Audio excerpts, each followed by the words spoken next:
Jessica, what is the significance of the sign where you're at right now? Well, this is the 5 of 14. This is EnCana's shallow coalbed methane well where they frack directly into the aquifers that supply my water well as well as numerous others in the community.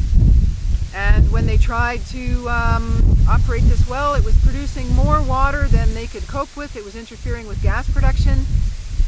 And so they tried to cement off the zones where they had directly perforated and fractured into our freshwater drinking supply after promising they would, actually they did it before they promised they would never do such a thing.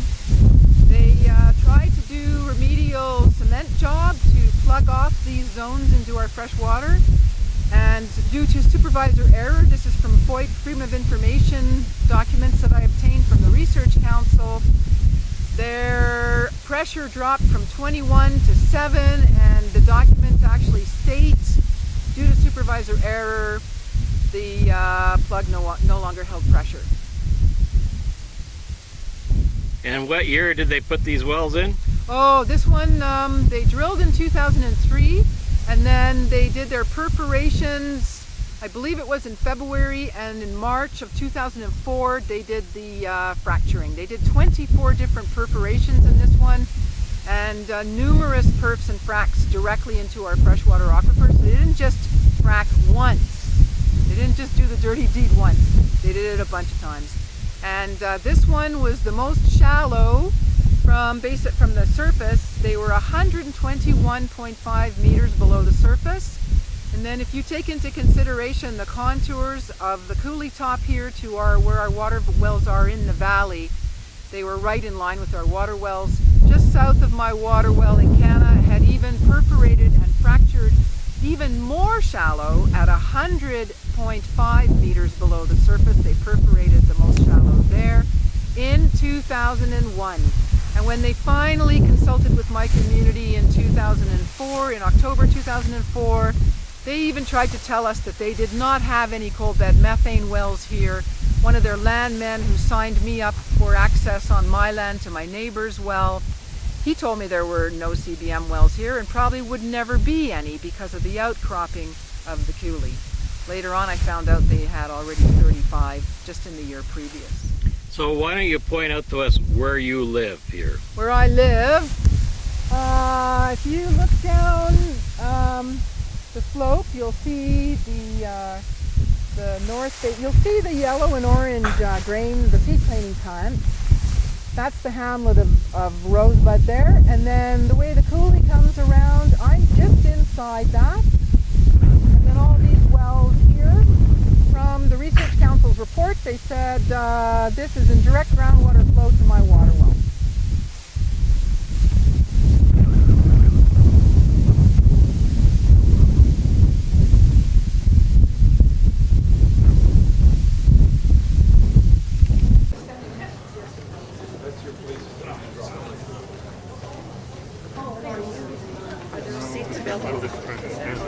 Okay.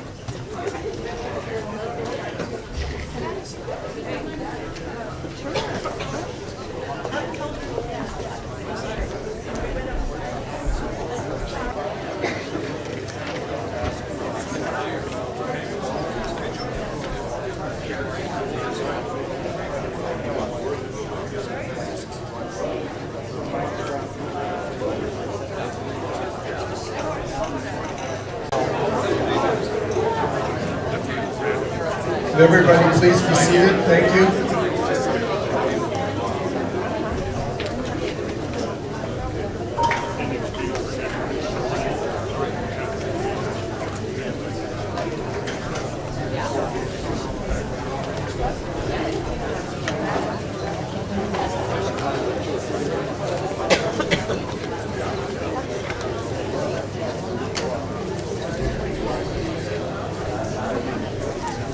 Jessica has a pretty nice slide presentation, and I've been told if you sit a little further back, like you guys in the front, you'll be able to see it better than the camera guys. So if you want to move, go ahead. We're going to try and adjust the lights a little bit too. So just before I introduce Jessica, I just want you to know, and I want you to be introduced to Brian and Patty Pickup. Could you please stand? I just want you to know these folks have worked 2 years to get this all together for you. Incredible amount of work. So dedicated to helping this issue get forward to you people. So I hope that you people will waste this issue and you'll take it to your neighbors. This is so critical. Anyways, I'd like to introduce Jessica. Jessica Ernst is an environmental scientist with 30 years of oil patch experience. She has a farm in Rosebud, Alberta. Jessica currently hauls her water from outside because her well is poisoned.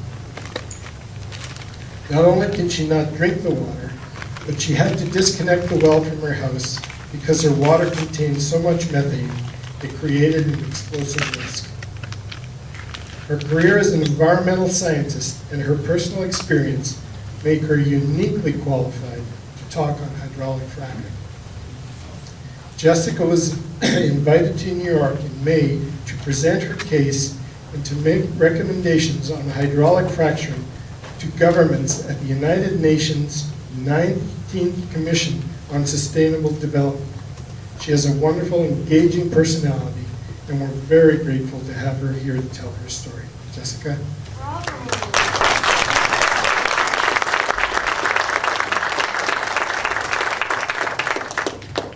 Thanks very much, Gary. That was excellent. I don't know about the engaging personality so much anymore. Maybe I used to be, or have one. This is a reluctant story, so the only way to get into it is to dive into it. Fracked in Alberta. I'm Jessica Ernst. I have 30 years experience in the patch. I thought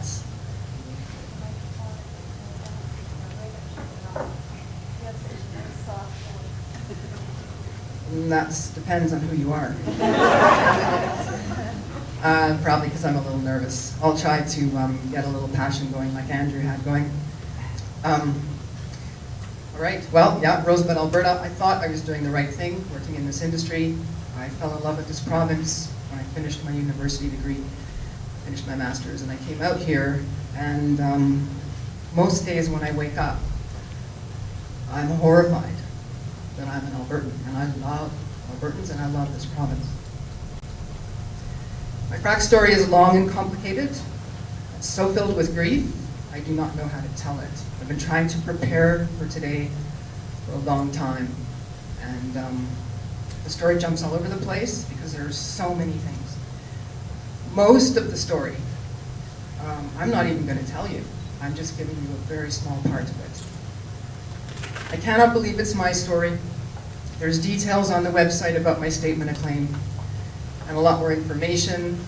I've had many people complain to me when they finished reading the statement of claim because they wanted more.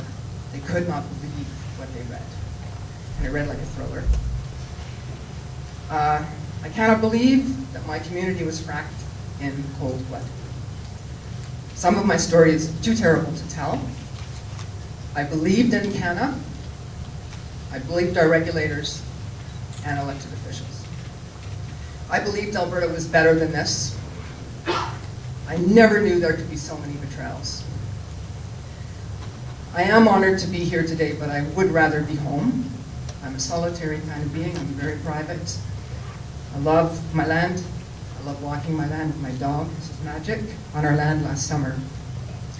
And I'd way rather be home with him than be fracked. So the wells start out just a few. I've seen them here in your community. They're starting. The EnCana landman says, oh, just one well. Just one compressor for now. This is from an industry CEO who never have control. Fractures will always go into the path of least resistance.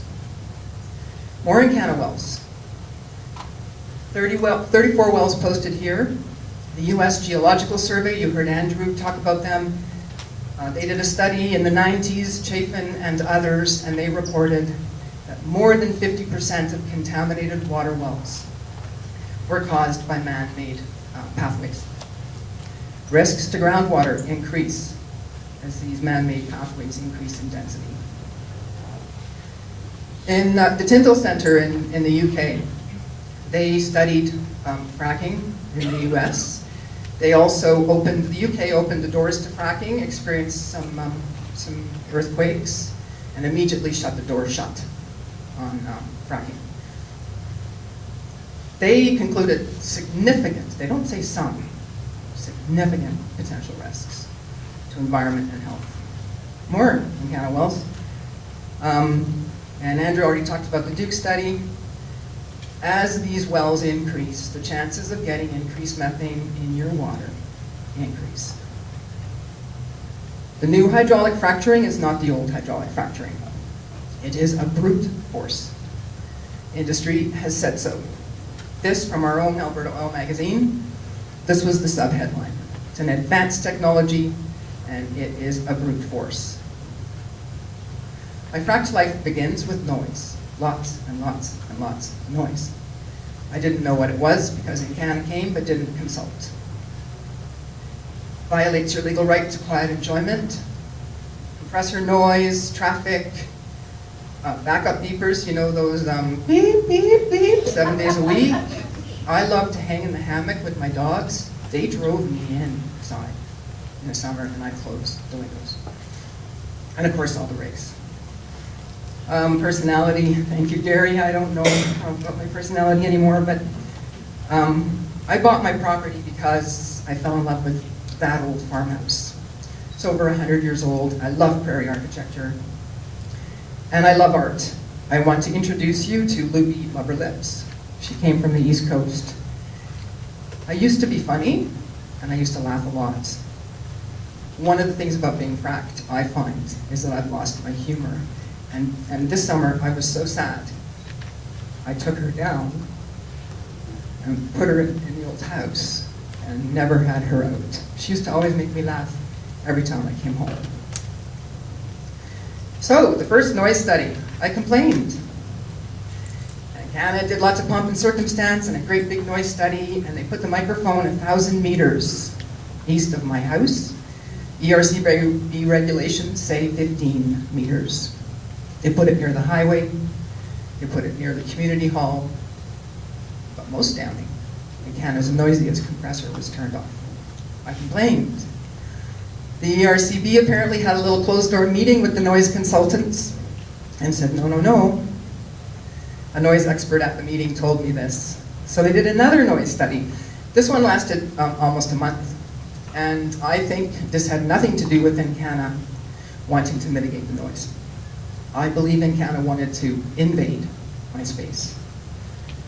30 days, almost 30 days, of people driving in and out, changing tapes, and you've got a microphone taping you for 30 days.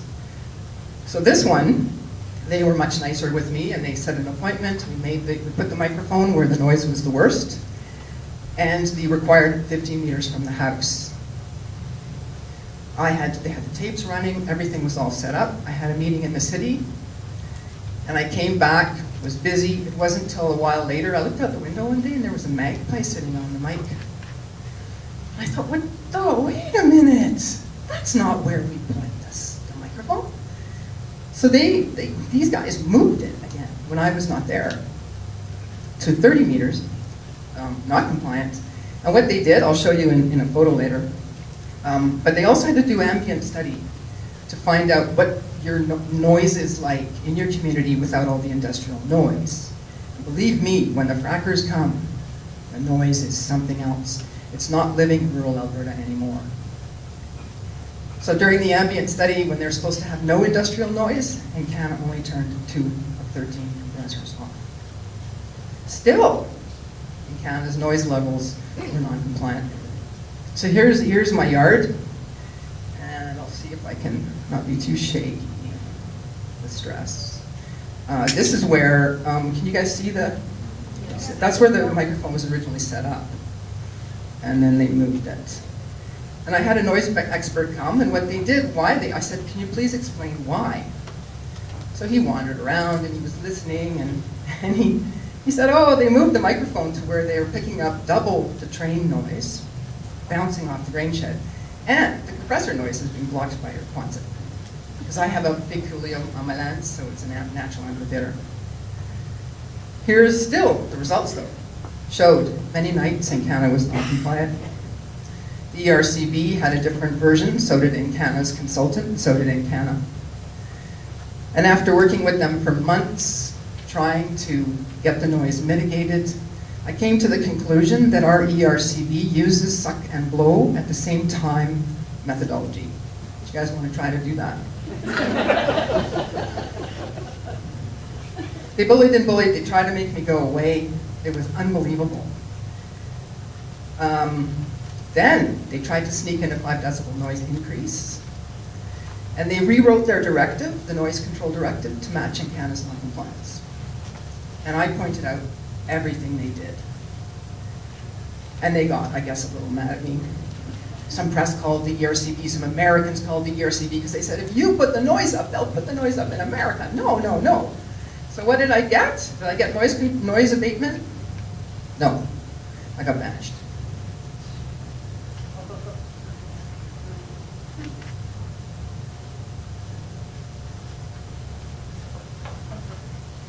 This is for real. There's the letter. They copied the RCMP. I promptly wrote, I'm a scientist. I thought, oh, they must have me mixed up with somebody else. So I wrote them and said, under what law did you do this? Can you please provide me some documented evidence of my crimes? And in the meantime, I had found out my water was too dangerous. It was dangerously contaminated. And had some press do some interviews. And my letter to the ERCB sent, a signature required, came back in the mail, in my mailbox, on this day. And that hit the front page. So where's my regulator? Where is my suck and blow at the same time regulator? Well, the management stuck. They wouldn't write me back. The most terrifying thing I ever went through so far in my life was meeting an ERCB lawyer about my banishment. And they were trying to get the evidence to fit the crime 6 months after the fact. McCarthy, like red baiting, was terrified. Terrified. And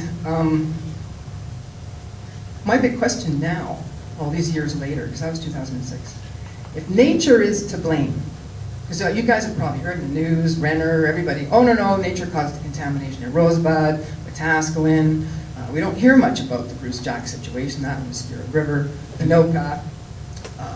There's lots of contamination cases in Alberta. Nature caused it, all of them. But if nature's to blame, why are they interrogating me? Why ask me what it'll take to leave the province?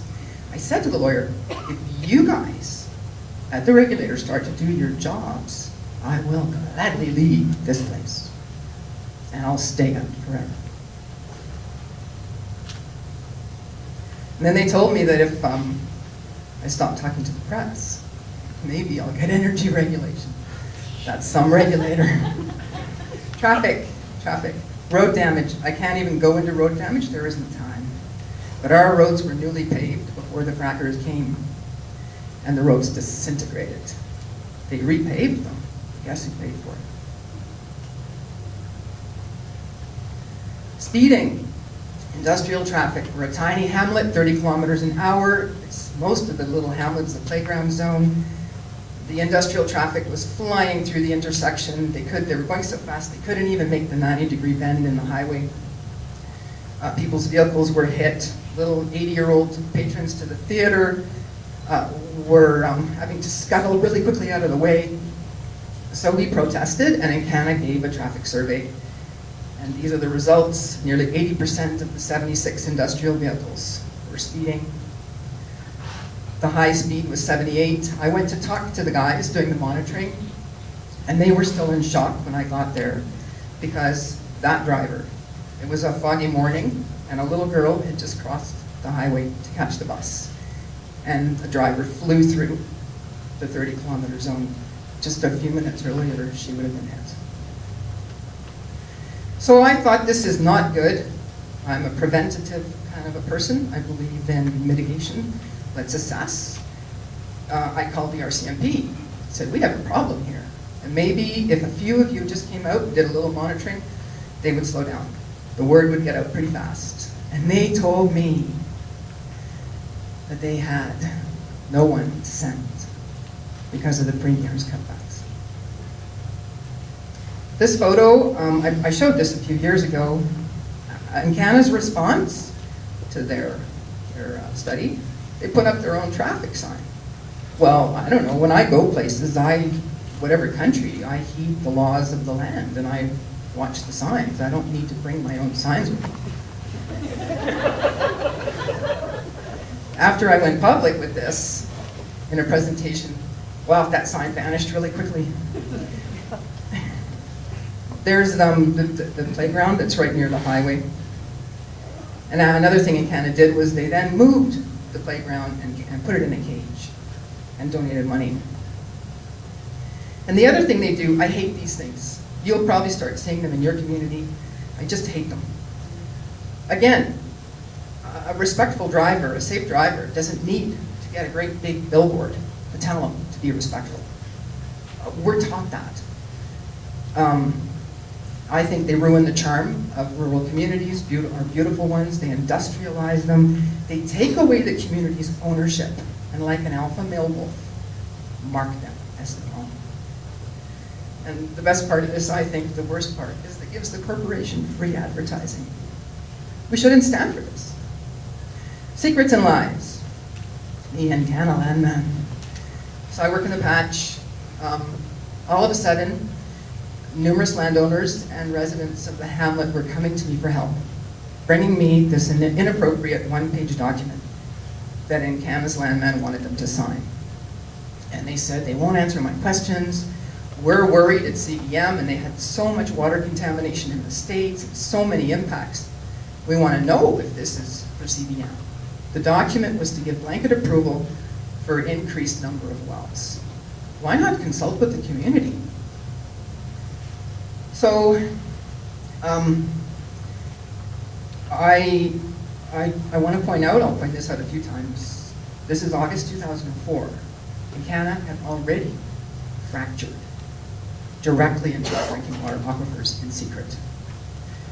I've read some of the articles in your local papers here, and I had to sadly laugh because you're getting the same stories we got at Rosebud. Oh, no, we'll be way, way, way below your drinking water aquifers. In fact, we're going to be way below the impermeable layers. So there won't be any gas migrating into your water. There was an EnCana land manager's phone number on the document. I called him. I said, I work for you guys right now up in Northeast BC. I'm consulting for you. You need to consult with the people. They're scared. Explain to them what you're doing. Give them your plans. Tell them what all the traffic's all about. Tell them what this document's about.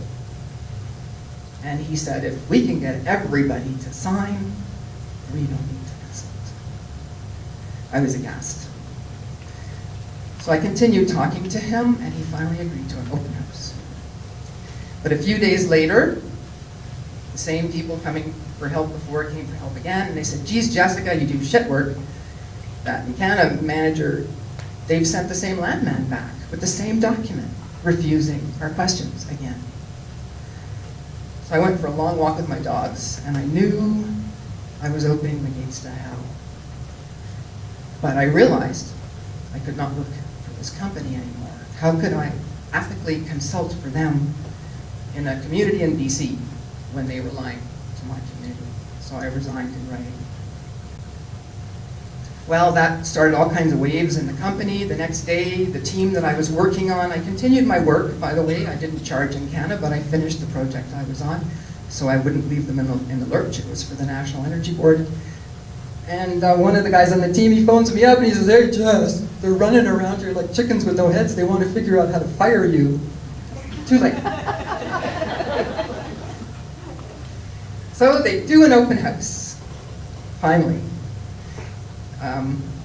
And in this open house, they told us, we had to figure out what the adverse effects were.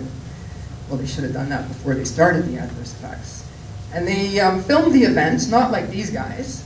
They would bring the camera, if somebody had a question, they would zoom the camera right into the person's face. And I watched as my community trained. Alberta is a fiercely proud place. It's one of the things I love about Albertans. I thought it was a terrible thing they did. Now remember, EnCana had already perked and primed our aquifers. And they promised us in this meeting they would never do such a thing. And they never gave the community the promised copies of the filming, I think because of what they had said at the meeting. Now I'd like to talk about water.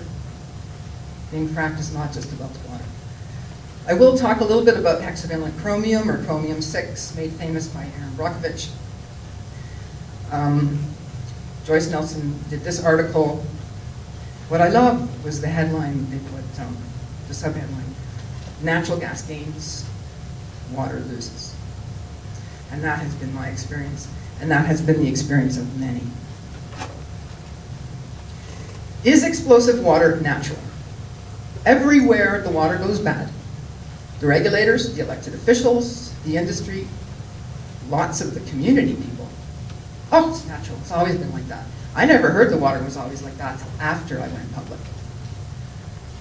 And for my legal case, we looked at 2,300 water well records, 50 square miles around my place. Someone's smiling, yeah. Yeah, it's in all those water wells over there by Rosebud, yeah. Natural methane in water wells is normally at low levels. Yes, it happens. It doesn't dramatically change. The industries and the regulator with the Canadian Association of Petroleum Producers did a study in Alberta and Saskatchewan near Lloydminster, and they did find water wells with methane. Most of them had less than 1 milligram per liter. 2, I think it was, had just above. That's the highest they got. The EUB, the ERCB, changed their name after the spying scandal here when some of their hired thugs were spying on innocent Albertans. They came out with a water chemistry study and they found 90%, about 90% of the water wells in coal in Alberta they tested had no detectable methane or ethane. Now we don't just have methane in our water, we also have ethane, propane, butane. Not all of us, the water wells are all affected differently, but the range of methane in our water is incredible. Industry in that report for the Canadian Association of Petroleum Producers and the regulators and companies admitted in the report that there's a risk of explosion at 1 milligram per liter. We have 30 to 60 times that. 66 times that. So here's the data. I want to show, Andrew had brought up that they don't just frack once, they don't just perk once. So how sound is the casing that they keep telling us? I've read about that repeatedly. Oh, we have all these layers and layers of cement and steel that protects your water. Well, EnCana perforated right through those into our drinking water. They did 24 perks. Oops.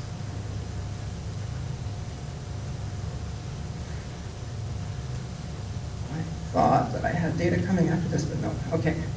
I've lived at my place since, so they fracked in March. Remember that our open house finally, that came only under pressure, was about half a year later.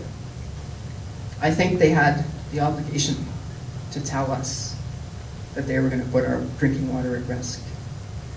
I've lived at my place since 1998. My water dramatically changed. It was incredible. These are some of the things that happened. One Christmas, I was in tears because there was so much gas coming out of my kitchen tap, I couldn't close it. I didn't know what was going on. I thought I had serious plumbing problems. Some of the chemicals, I'm not going to go through them all, but in the monitoring well that the government put into great pomp and circumstance, but in 2007, EnCana fracked in 2004, they put a monitoring well in the hamlet and they found hexavalent chromium. They didn't tell any of us. I found this out by freedom of information legislation, and a lot of money. Some of the chemicals found in my water, lots of, you heard Andrew talk about how much diesel and petroleum distillates they're using. Well, we've got pretty good red flag indicators of petroleum distillates used.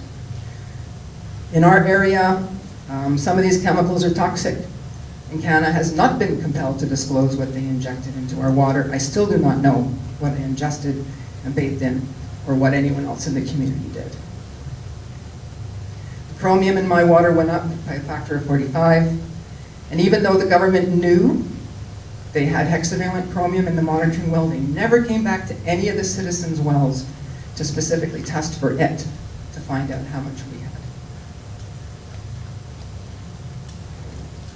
We hear often about how deep they are, that they're always below the basic groundwater protection, and they're always way deep.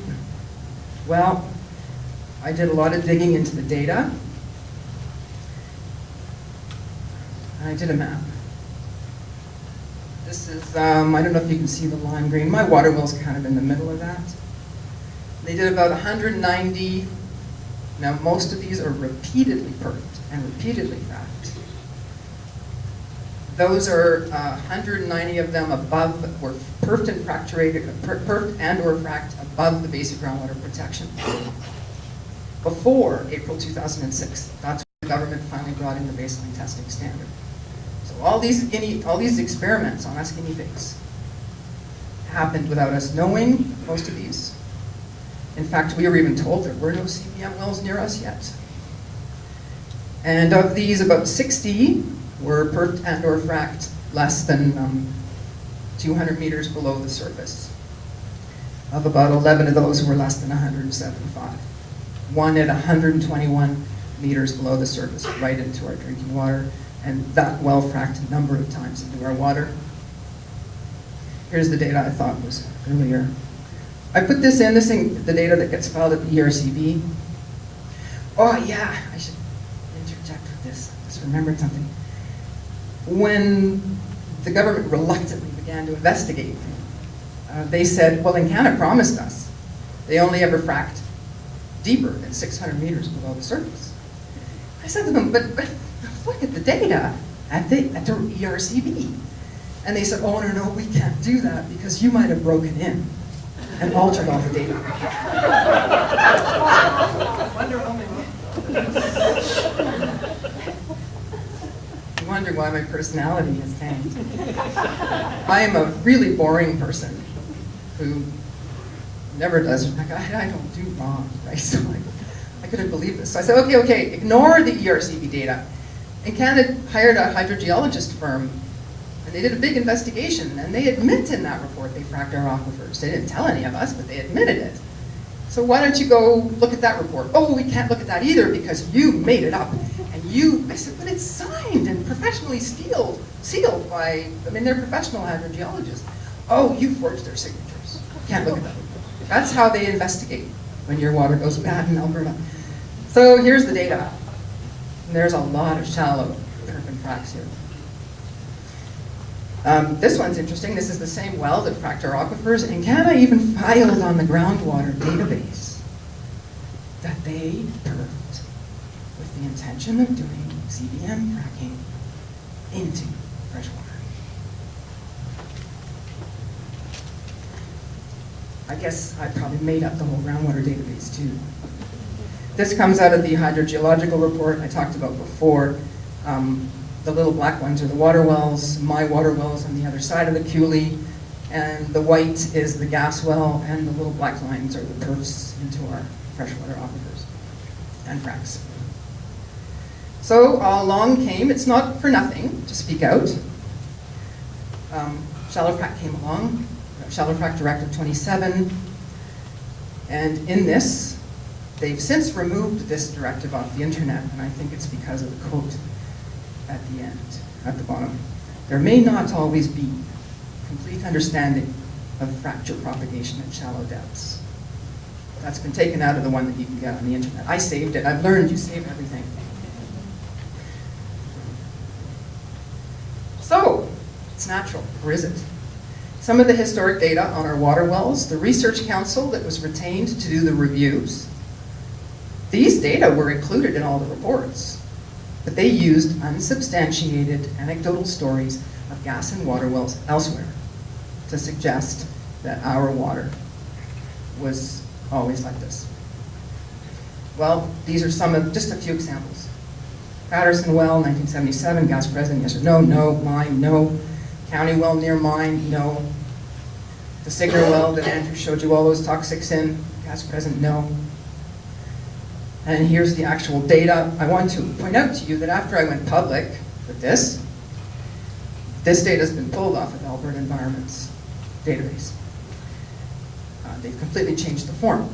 They told us they had no budget to properly test our water. And yet they were able to go in and pull, how many records, Andrew? 600,000 water wells in Alberta? There's a lot of water wells in Alberta.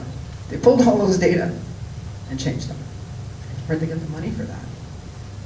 There's the Patterson one. 2003 test by EnCana for drilling on a neighbor's well near my land. The water appearance clear. There's the data for that. This was in the report. There's my water post-fracked. A neighbor's water well test in 2005. He had to drill a new well because his well went bad after the fracking of our aquifers. Gas present, yes. EnCana fracked in 2004, our aquifers. So the Research Council, I'm not going to read all of this, but the important thing is that the Rosebud cases are not the only ones. They say the Rosebud and Wetaskiwin contamination is natural and admit the Pinoka water contamination is industrial, but they've told those people they're on their own. They've got sour gas in their water too. The council's report on my water, there's the statement where they're using anecdotal stories. I did a Freedom of Information search. I paid $4,150 to try to get that data, at least get the names of these water wells. Of course, I still don't have it. I started trying to get this data in 2006. It's 2011, the inquiry just closed when I came back from the United Nations, and they wrote me shortly thereafter saying they changed adjudicators on the inquiry, so I don't know if I'll ever see the public data. They did send me some data, but most of it was, the public data was heavily censored. They even censored data on my own water well. And this same council, a few years earlier, 5 years earlier, had reported that release of methane from coals in Alberta was rare because the formations are so tight. And the reason they have to frack is because they're tight. The ERCB also, again, 90%, as I said earlier, of the water wells in coal that they tested had no detectable methane or nothing. So is it natural? In 2006, at the very beginning of the investigation, the University of Alberta, Dr. Carlos Willenbox, analyzed the gases from 3 water wells and 4 EnCana gas wells and concluded the isotopic fingerprints indicated a match to EnCana's shallow gas wells, and we needed more information. Maxim Labs came to the same conclusion when they looked at the data. That took me years to get under Freedom of Information, and it's censored, but I can still tell by the way the size of the whiting out which landowners these were. Why did this never get made public? This is your regulator at work. They knew since 2006, and from the beginning of 2006, they refused comprehensive investigating for the people in my community, including myself, while they allowed EnCana to alter conditions in the section where they fracked our aquifers for over a year.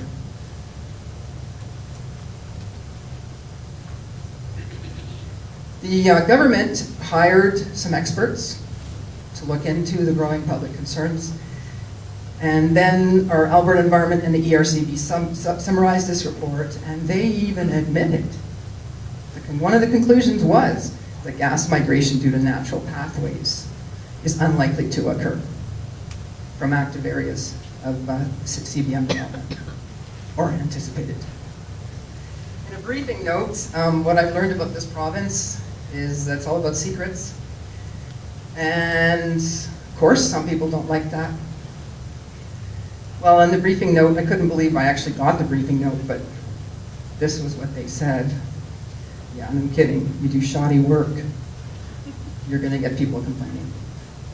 Does the ERCB tell the fracking truth? They must have found out about this workshop because this just got released.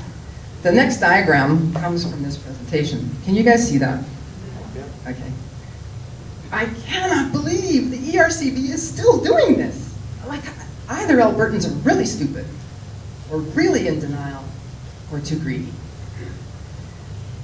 Now, I showed you that map with those almost 200 wells fracked and above the basic groundwater protection, and the 60 above 200 meters, and the 11 less than 175, and we have about 7 or 8 person fracks right into our aquifers.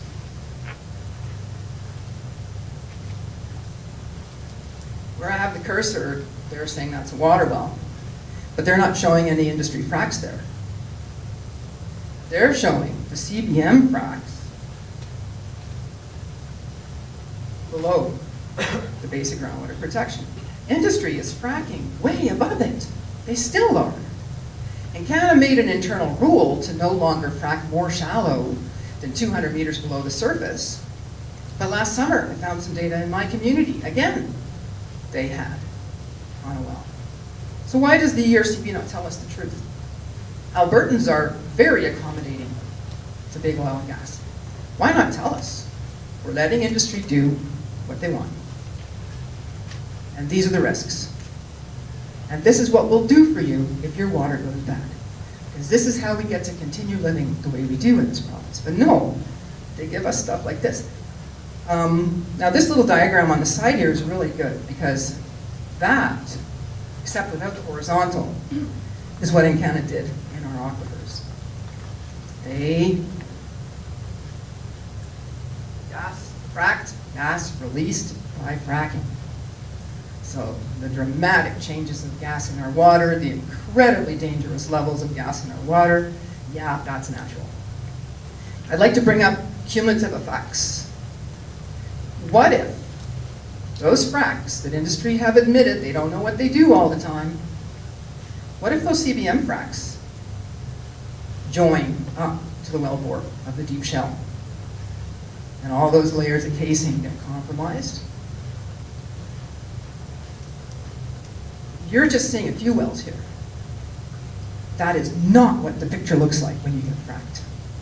We have some sections with 20 wells a section. They want to do a lot more than that. Then you've got all the old wells. You've got stratigraphic chest holes. What are the cumulative effects? I can't believe the ERCB is doing this. I can't. So a few quotes. Always very deep. Yeah, EnCana promised us that too. They've already fracked our aquifers. They say they have strict regulations. If you read my statement of claim, it lists all the regulations and laws that we allege EnCana violated, and I do want to make a statement that of course all these allegations have to be proven in court, and all the opposing parties have a chance to respond. Storage, they talk about storage of produced fluids, but I didn't see much about the actual chemicals. From their new frac brochure that goes with this presentation, they have regulatory requirements in place that are designed to prevent any hydraulic fracturing fluid from mixing or entering groundwater or surface water, regardless of whether it's toxic or not. Well, what about that? Yeah, that's kind of not nice. Oh yeah, and they always tell us, oh, we take protection of your groundwater and your environment, your land so seriously. So more, some of the concerns, the issue, contamination from fracking. And the ERCB, again, they strictly limit the depth of shallow fracking, but they're deceiving Albertans with their propaganda. They're not putting on that map, on that diagram, where they're fracking, or where they're allowing industry to frack. This is a killer. I'd like you guys to maybe think about this, and in the question period, maybe you can explain it. There has not been a documented case of direct contamination. Now, Michael Binion, who's with Pestar, who wanted to frack Quebec, and the Quebecers chased him out of there, smart people.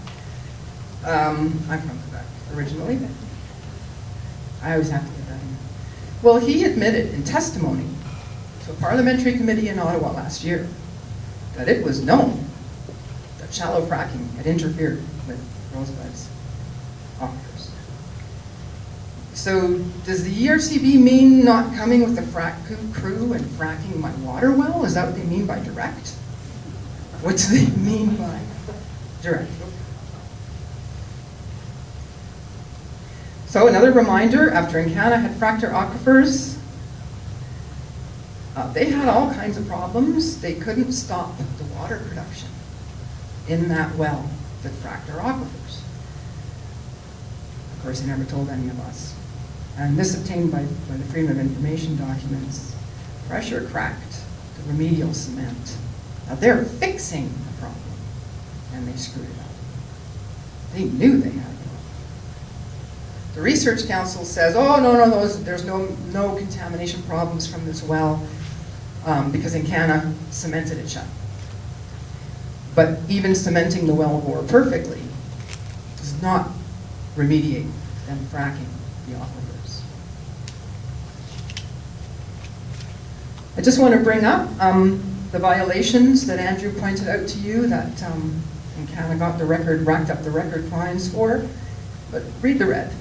April 2004, EnCana often told us, oh, we've never contaminated a water well. And half a year prior. Failure to prevent contamination of fresh water by gas. EnCana tops the violations there. 71% of these violations belonged to EnCana, and they had only been there 3 years.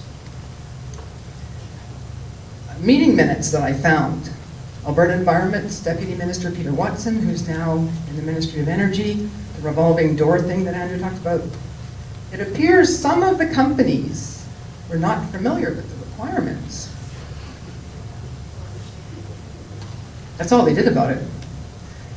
So in the FOIP results too, this was not in the report. I find this really scary. 1 liter of gas a minute my water produces. And of the 116 water wells tested and used to dismiss the water contamination cases, none of them had nothing. But they're all been heavily censored, so I don't know where they are.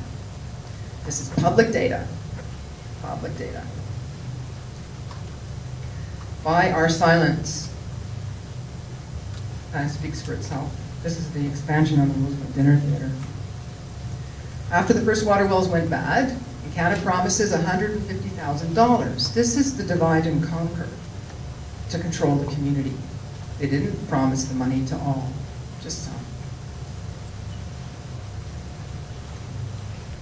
The old water tower is the concrete thing on top of the coulee there. Well, it blew up, seriously injuring a worker. And guess how much that cost to replace? There's the new one. I don't know many barns that have same colored roof as walls. I hate that thing. I look at it because every time I look at it, it reminds me of what that company did. Legislature made promises to all affected families. The government knew they had screwed up. They didn't protect us. They failed us. So they promised permanent water, safe alternate deliveries, regardless of whether the gas was from natural flow or not. The one thing you have to remember too is natural gas is natural, right? What is not natural is brute force.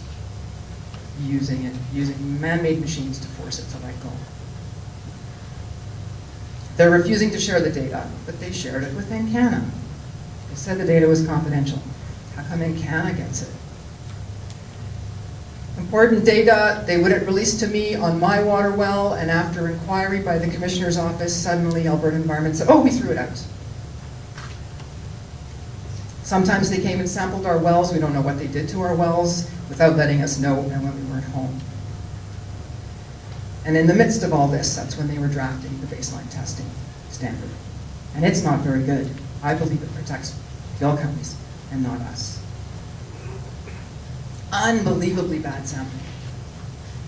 One of the investigators with Alberta Environment, 20 years experience, was sampling the Signer well. Of course, they had to make that problem go away, which is why I think they did this.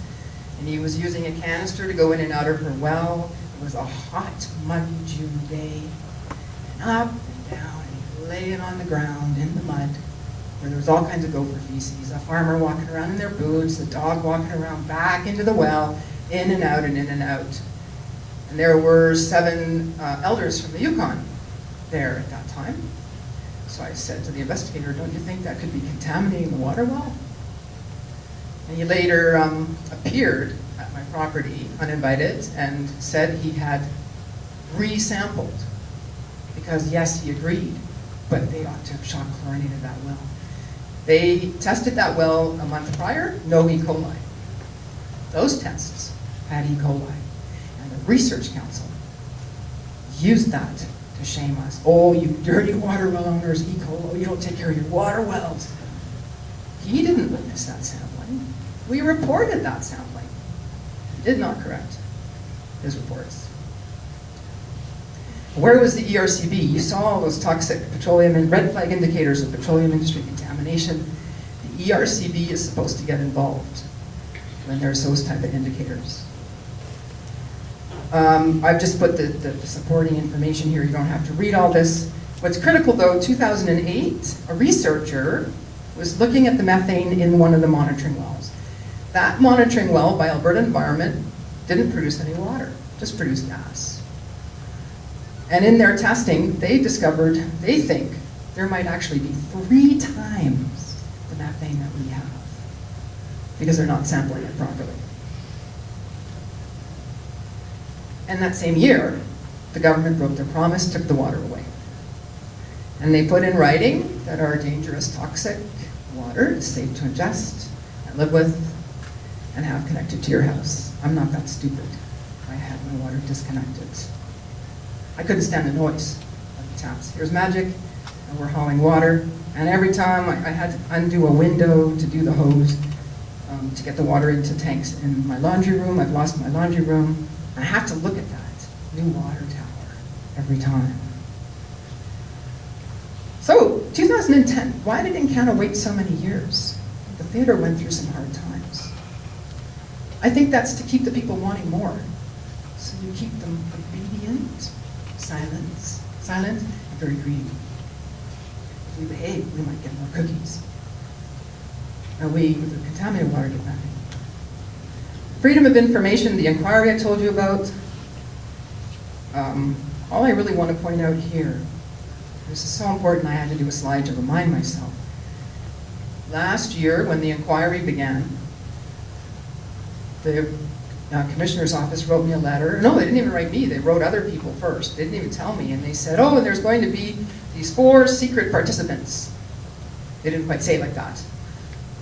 But the people phoned me and said, what's this? Like, we've had enough with secrets. This is ridiculous. And I said, well, I've never even got the letter.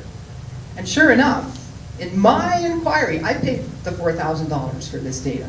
Public data. They had 4 secret participants. We all guessed who these secret parties were. Well, I wrote letter after letter, and others wrote letters. I've written so many letters, I can't believe it. Just before I went to the ARC, we found out who they were. And there they are in red. Your suck and blow at the same time regulator was a secret participant in my inquiry. How dare they? They should have said, no, it's not ethical to be a secret participant. I don't know if I'll ever get that data. Sad, I'm sorry, I can't let you go yet. My frac story isn't done yet. February 3rd, 2009. Do you remember the little hanky-panky slide that Andrew showed? That's a memorable time, because that night, that's the night of the hanky-panky. Those 2 were watching the W5 show when they got romantic. I don't know how contaminated water can turn you on, but I guess if you're the ERCB, well. So they aired this show. It was a fantastic show on the unmitigated impacts of oil and gas in Alberta. Lots of other people, not just me, but they aired a little bit on my water and how terrible the ERCB had treated me. The very next Monday, first business day later, I start getting phones and harassment. And then, guess who shows up? No, it's not Premier Stelmach to say we're going to make everything right. And we're sorry. It was not the Environment Minister or the Energy Minister. It was not EnCana. It was not the Prime Minister Harper either. It was the RCMP. And I and my lawyers had told them that we had just recently served legal papers and that they were not to come to my home. I said, I live alone. My home is my sanctuary. It's already been violated. I am still horrified by this. This is Canada. It's not Nigeria yet. Or maybe it is. They came unannounced. And I had said, my lawyers and I had said, we will come to Calgary and talk with you. We'll do whatever you want. They lied to me. And I cut them at it. They said, well, we heard you're really good with Alberta landowners, and you've got a really good understanding of the environmental impacts, and we want you to train us. Did they bring donuts? No.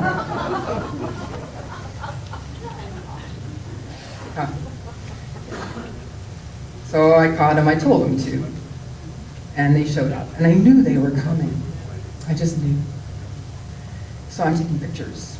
And this guy says to me, the taller one, says, he heard me. He says, you can't take pictures of us. We're undercover.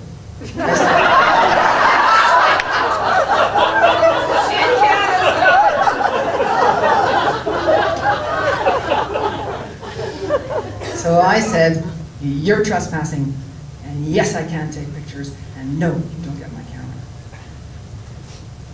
Well, they interrogated. I wouldn't let them in the house. I decided to do the interrogation with them. It was intimidation, pure and simple. And I put the lead officer in my metal chair. It was February. And I sat in the wooden chair, and I offered tea and honey and Kleenex, because his nose was running, and blankets. So anybody who gets fracked, I recommend you buy a metal chair. If this contamination is natural, why did they send the ERCB? Why? Natural contamination? They wouldn't waste good taxpayers' money trying to intimidate some me that has a personality going down the tubes. I already went through a lot of this stuff. By the way, the contamination in Wyoming and other EnCana mess, the EPA is posting all their investigation data, all of it, for free on the internet. Because men have discovered it is far more convenient to adulterate the truth than to refine themselves. I think Albertans have a lot of refining to do. I have a lot of sadness and regrets. The biggest one, the fracking took time away from my loved ones.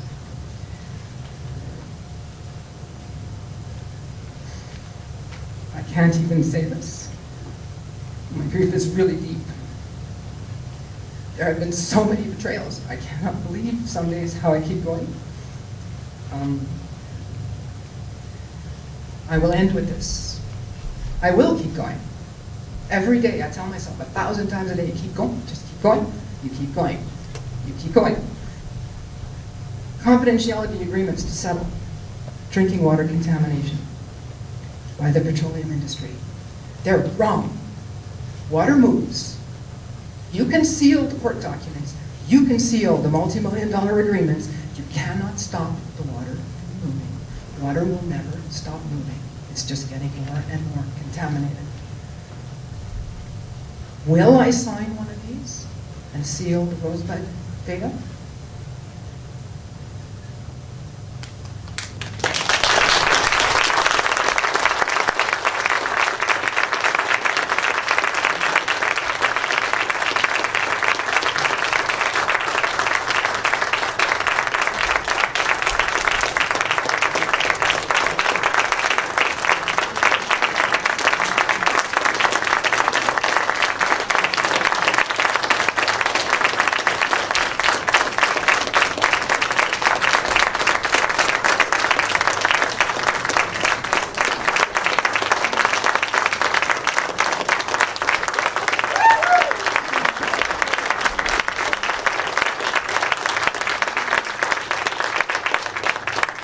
just get harder and harder to follow. Whew. That comes from the heart. Just want to remind you that we have a donation box for Jessica up at the front on your way out to help with her lawsuit, because it does affect all of us. So please help.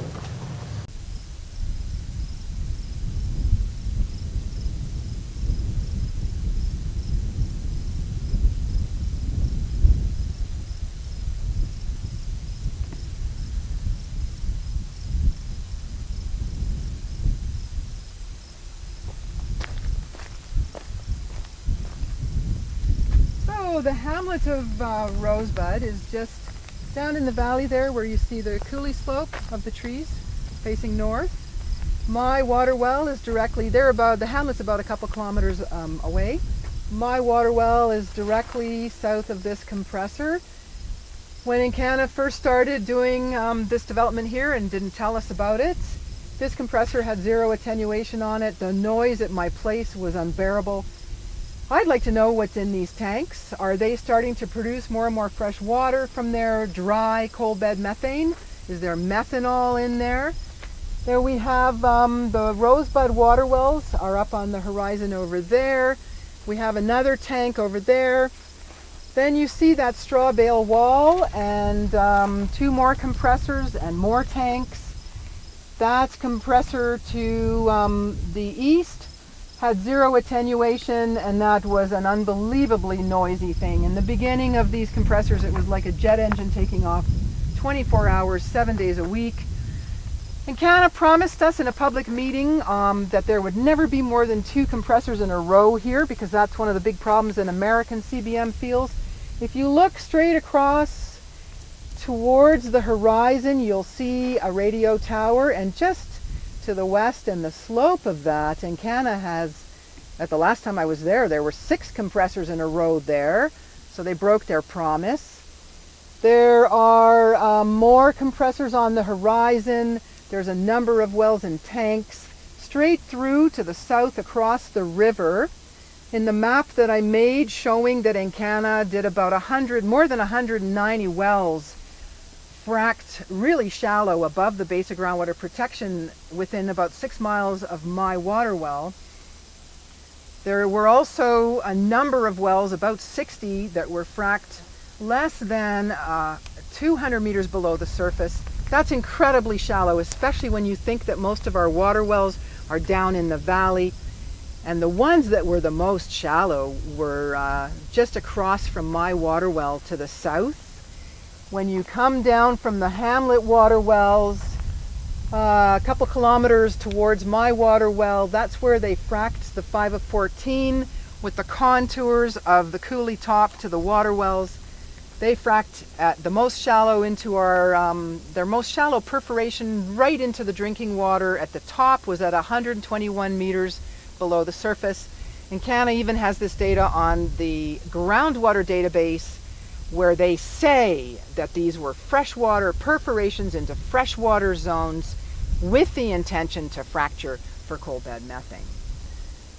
Let's see, there's 2 more compressors over here. One of them caused the community a lot of noise depending on how the wind was. That was a problem also. There's more compressors to the north. There was one on the top of the hill that I could hear at my place, and it had no attenuation either. An engineer, I work in the patch, some of my colleagues were aghast by what was happening here, and one of the engineers said to me, yeah, they're doing the cheapest engineering possible, so to keep the facilities cool in the summertime, this one up here was a good example. On a hot summer night when the noise drove you crazy, you'd go up there and all the windows and doors were wide open, and of course the noise would come blaring out. So having chosen to live rurally, to live in quiet, I don't have that anymore. After an incredible fight, took years, EnCana finally put some attenuation. They were required to do an assessment before they put these compressors in to figure out what the noise would do and consult with us. They didn't. They never told me about this. And had their engineers done a proper noise assessment, I had a noise expert come and they would have seen that their noise was going to bounce off the coulee wall into the natural amphitheater on my land of the other side of the coulee, right into my home. Had they just moved those compressors back about a mile up to here, I probably wouldn't be living with as much noise. So they could have prevented this problem. The other thing they could have prevented is they could have consulted with us upfront and honest in the first place and put the attenuation on right away.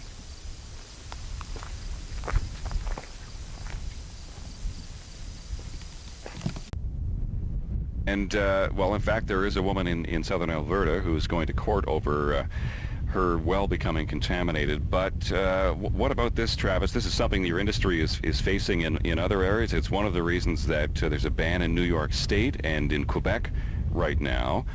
In northeastern British Columbia, is methane infiltrating wells this way? Well, I appreciate the question from Joanne. I think that you go, well, even the piece in Rosebud, Alberta, that's been around for a long time, and there has been shown no connectivity to oil and gas activity. You look at even Alberta, we got 167,000 wells that have been fracked in this province, and there's been absolutely no tie to methane from fracking in drinking water.